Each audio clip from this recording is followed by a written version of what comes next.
The greatest tragedies in a man's life never begin with his enemies. They begin the moment he starts trusting the crowd. Because the crowd has a way of sounding confident even when it's blind. It has a way of pulling you in, not by logic but by pressure. And if you're not careful, you wake up one day living a life you never chose, following beliefs you never examined and fighting battles that were never yours to begin with. Gustave Le Bon warned about this more than a century ago. He said that when a man steps into the crowd, he does not become stronger. He becomes smaller. His mind dissolves into something primitive, something emotional, something that does not belong to him anymore. And here is the part no one likes to admit. Most men today are not defeated by lack of opportunity. They are defeated by the weight of collective opinion pressing on their shoulders.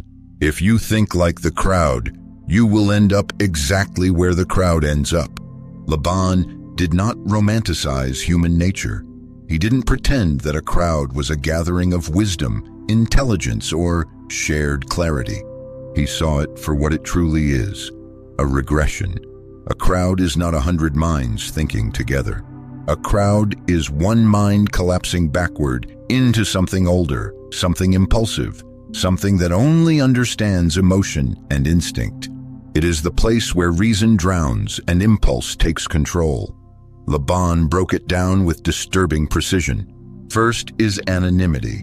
When people hide inside the crowd, they feel less responsible, less accountable, less moral. A man who would never harm anyone alone becomes strangely confident when his identity disappears. Second is contagion. Emotion spreads inside a crowd like fire on dry grass. Fear multiplies, anger explodes, envy accelerates. One person panics, 10 imitate, 100 follow, and soon the entire mass moves with a kind of emotional velocity no individual would choose on his own. Third is suggestibility. In a crowd, people don't think, they absorb. They surrender their judgment to the loudest voice, the strongest slogan, the simplest idea. They mistake repetition for truth and volume for certainty. Modern psychology confirmed everything Le Bon warned us about. Put people in a group and their ability to think clearly drops, not slightly, but significantly. A crowd does not elevate you. It pulls you back into the oldest, most irrational layers of yourself. And this is the danger. Most men have no idea it is happening. 100 years ago, you had to walk into a public square to become part of a crowd. Today, you just have to unlock your phone. The modern crowd is not a physical mass of bodies shouting in the same direction. It is a digital swarm, a constantly shifting storm of opinions, emotions, and impulses, engineered to be louder, faster, and more addictive than anything Le Bon could have imagined. Algorithms turned crowd psychology into a full-time environment. Your feed is not neutral. It is designed to amplify contagion, reward outrage, and push whatever emotion spreads the quickest, not because it is true, but because it is profitable. MIT researchers found that false information spreads 6 times faster than truth online. Why? Because truth requires thought, but emotions require nothing. Fear is instant, envy is instant, anger is instant. And the crowd follows whatever is instant. Think about it. You don't join the crowd anymore. The crowd joins you. It slips into your morning scroll, your late-night overthinking, your moments of doubt, your boredom, your loneliness. It whispers in your ear through trending topics, viral outrage, and the endless repetition of the same ideas disguised as what everyone is saying. And the terrifying part is how normal it feels, how easy it is to mistake the noise of millions for the clarity of truth, how quickly 1,000 anonymous opinions begin to sound like your own thoughts. You are no longer surrounded by the crowd, you are saturated by it, and unless you recognize it, you start thinking with it. Once you understand how the modern crowd surrounds you, you have to understand how it controls you, not by arguing with you, not by proving anything to you, but by repeating itself until your resistance collapses. Le Bon said that the leaders of crowds never need sophisticated arguments. They only need 3 tools, and they work every time. The first is simplification. Crowds don't process complexity. They want the easiest version of reality. Good versus evil. Us versus them. Heroes and villains. Anything more subtle gets ignored. The second is repetition. Say something once and people question it. Say it 100 times and people accept it. Say it 1,000 times and people defend it as if it were their own original idea. The crowd does not think in concepts, it thinks in slogans. The third is strong affirmation. Crowds respond to certainty even when it is empty. A loud, confident lie will always travel farther than a quiet, complicated truth. Ortega y Gasset warned about this exact phenomenon. He said the modern mass man does not want to understand the world. He wants the world to match his assumptions, and anyone who challenges those assumptions becomes the enemy. So the crowd does not search for truth, it searches for confirmation. It does not reward those who think independently, it rewards those who echo the loudest voice. And when you consume enough of this repetition, you don't even realize it. You start repeating the crowd without knowing it, not because it convinced you, but because it exhausted you. Le Bon described how the crowd pulls your mind backward. Freud went even further. He explained why it feels so disturbingly natural. According to Freud, a crowd is not a group of adults making decisions together. It is a psychological regression into something older, something deeper, something almost childlike. When you merge into a crowd, you don't gain power, you surrender it. Freud said the crowd behaves like an ancient tribe searching for a father figure, someone to obey, someone to admire, someone to carry the responsibility you no longer want to hold. That is why a man in a crowd becomes strangely obedient. He stops questioning. He stops thinking critically. He stops listening to his own conscience. He looks outward for direction, hoping someone louder, stronger, or more confident will tell him what to feel. And this is where manipulation enters. The moment you stop thinking for yourself, the loudest voice becomes your voice. The strongest emotion becomes your belief. The simplest idea becomes your truth. This is why crowds are so easy to control, not because people are stupid, but because the crowd pushes them into a state where being led feels safe and thinking for themselves feels dangerous.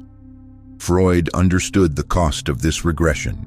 A man who lets the crowd think for him may gain a moment of comfort, but he loses something priceless. He loses the authority over his own mind. If Freud explained why the crowd controls you, Ortega y Gasset explained why the crowd fears you. He said the defining trait of the mass man is simple. He cannot stand anything or anyone that rises above the average, not because he truly disagrees with excellence, but because excellence exposes his own unwillingness to grow. The mass man wants the world to stay exactly where he is, so he does not have to move. This is why the crowd always attacks the individual who steps out of line, not the criminal, not the incompetent, not the corrupt. The one they attack is the man who dares to be different, the man who thinks for himself, the man who refuses the comfortable script society hands him. Excellence threatens mediocrity, independence threatens conformity, strength threatens passivity, and the crowd cannot allow that threat to exist. So it responds the only way it knows how, with resentment, with mockery, with judgment disguised as morality, with pressure disguised as concern, with hostility disguised as advice. Ortega warned that mediocrity always fights upward, never downward. It doesn't aim to defeat the great man. It aims to pull him back into the mass, where he becomes harmless, predictable, and silent. The tragedy is not that the crowd attacks excellence. The tragedy is that most men give in.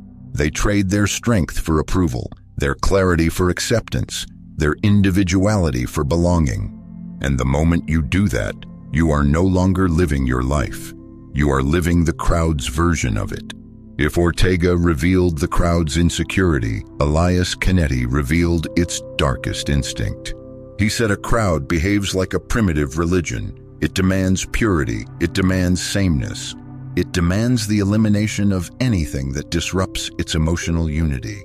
This is why the crowd reacts to difference not with curiosity, but with hostility. To the crowd, a different opinion is not a perspective. It is a threat to its identity, a crack in its emotional armor, and so the crowd acts like a purifying force. It punishes dissent. It hunts for heretics. It performs modern witch trials through outrage, shaming, and moral posturing. Not because it seeks truth, but because it seeks emotional coherence. The frightening part is how quickly an ordinary group becomes a moral mob. How quickly they disagree with me becomes they are dangerous. How quickly I don't like this idea becomes this person must be destroyed. How quickly a disagreement becomes a holy war. Cancel culture is not a modern invention.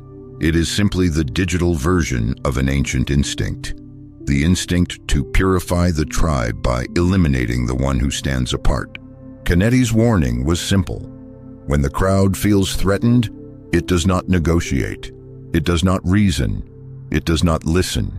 It eliminates. And the man who does not understand this will always be shocked by how fast a smiling crowd can turn into a stampede. Le Bon said something most people are too afraid to admit. Civilizations are not built by crowds. They are built by individuals, by the small number of thinkers, creators, builders, and visionaries who see what others cannot see. Crowds only arrive afterward, and when they do, they usually bring destruction with them. A crowd has no patience for slow progress, no respect for nuance, no loyalty to truth. It moves too fast, feels too deeply, and thinks too little. So when it encounters something fragile, complex, or valuable, its instinct is not to protect it.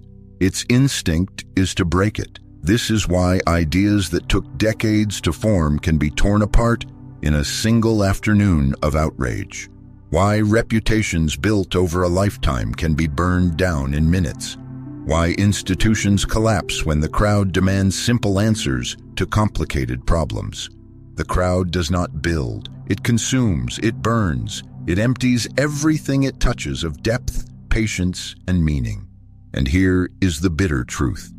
Most of the destruction done by the crowd is not intentional. It happens because a crowd has no memory, no reflection, no long view of the future. It acts for the moment, for the thrill, for the emotional release. Individuals create value, crowds erase it. And unless you understand this difference, you will never understand why following the crowd feels safe in the moment, but ruins your life in the long run. If you want to know why the crowd destroys so effectively, you have to understand what drives it. Not thought, not logic, not reflection, emotion, pure, unfiltered, contagious emotion. The human brain is slow when it reasons, but incredibly fast when it feels. Fear can hijack your mind in a second. Anger can flood your judgment before you even realize it. Envy can shape your decisions long before logic has a chance to intervene. Inside a crowd, these emotions don't just spread, they accelerate. One man panics, 10 imitate, 100 amplify, and soon the entire mass is moving with a kind of emotional speed no individual could ever reach alone. MIT researchers discovered that anger and outrage spread online 4 times faster than neutral information. Not because people are evil, but because the emotional brain reacts faster than the rational brain can keep up. The crowd runs on this speed, it thrives on it, and it pulls you into its emotional current before you even realize you are being swept away. In a crowd, your emotions stop belonging to you. Your fear becomes their fear. Your anger becomes their anger. Your judgments become echoes of someone else's feelings. This is why the crowd feels powerful, but this is also why it is so dangerous. A man can think his way out of a mistake. A crowd can only feel its way deeper into it. There is a reason the crowd feels so certain even when it is wrong. It does not search for truth, it searches for agreement. And when enough people repeat an idea, the crowd mistakes repetition for evidence. Social psychologists call this the false consensus effect, the belief that everyone thinks this, so it must be right. But everyone usually means the 5 loudest voices in your feed, the 10 comments that hit your emotions fastest, or the 50 strangers repeating the same slogan because it is easier than thinking. This is how fake wisdom is born. The crowd packages simple ideas as profound insight. Follow your passion, trust your feelings, speak your truth. If many people say it, it begins to sound deep. But deep isn't the same as true, and simple isn't the same as wise. Le Bon warned that crowds cannot distinguish between signal and noise. They elevate whatever is easy to grasp, easy to repeat, easy to chant. They glorify ideas with no weight, no rigor, no cost. And the danger is that you start consuming these ideas without noticing their emptiness. You hear them often enough that you begin to mistake recognition for understanding, familiarity for accuracy, comfort for clarity. But what the crowd offers is not guidance. It is anesthesia. It numbs your ability to think for yourself while making you feel smarter at the same time. Wisdom repeated by a crowd does not become truer, it becomes louder, and if you are not careful, it becomes yours. After everything you've seen about the crowd, one truth becomes impossible to ignore. Strength does not come from belonging to the many. It comes from separating yourself from them. Every major breakthrough in human history began with an individual who stepped away from collective thinking. Philosophers, inventors, scientists, leaders, reformers, none of them arrived at their clarity by blending into the masses. They arrived at it by withdrawing from them, because clarity requires silence, depth requires solitude, and independent thought requires space from the noise. When you stand alone, you're forced to hear your own mind without interference. Your ideas are no longer distorted by the emotional static of the crowd. Your judgment is no longer pulled in 10 directions at once. You begin to see with your own eyes again. But standing alone is not just an intellectual act. It is an act of courage. It means refusing the comfort of belonging. It means disappointing people who expect you to think like them. It means accepting the weight of your own decisions without hiding behind collective opinions. Most men are not defeated by the difficulty of independent thinking. They are defeated by the loneliness of it. They fear the silence. They fear the responsibility. They fear being misunderstood. But that silence is where strength is born. That responsibility is where integrity grows. And that misunderstanding is often the first sign that you are finally becoming yourself, instead of becoming what the crowd demands. A man who can stand alone can never be owned. A man who needs the crowd is already lost. There comes a moment in every man's life when he realizes something unmistakable. The crowd was never on his side. It never wanted him strong. It never wanted him awake. It never wanted him to think for himself. The crowd wants one thing: more crowd, more agreement, more sameness. More minds blending into one emotional organism that reacts in unison and questions nothing. And if you are not aware of this, you get absorbed into it without even noticing. You begin to shape your dreams to match what the crowd approves of. You begin to silence opinions that the crowd might dislike. You begin to measure your success by how closely it matches the standards of the people around you. This is how a man loses himself. Not through failure, but through imitation. Le Bon warned that the crowd is not here to guide you. It is here to dissolve you, to turn you into a softer version of yourself. A version that is easy to control, easy to manage, easy to forget. Freud warned that the crowd replaces your inner authority with its own emotional demands. You no longer act from conviction, you act from pressure. Ortega warned that mediocrity always hunts the exceptional. Not because the exceptional threaten the world, but because they threaten the ego of the mass man who refuses to grow. Canetti warned that crowds do not disagree. They purify, they do not correct, they eliminate.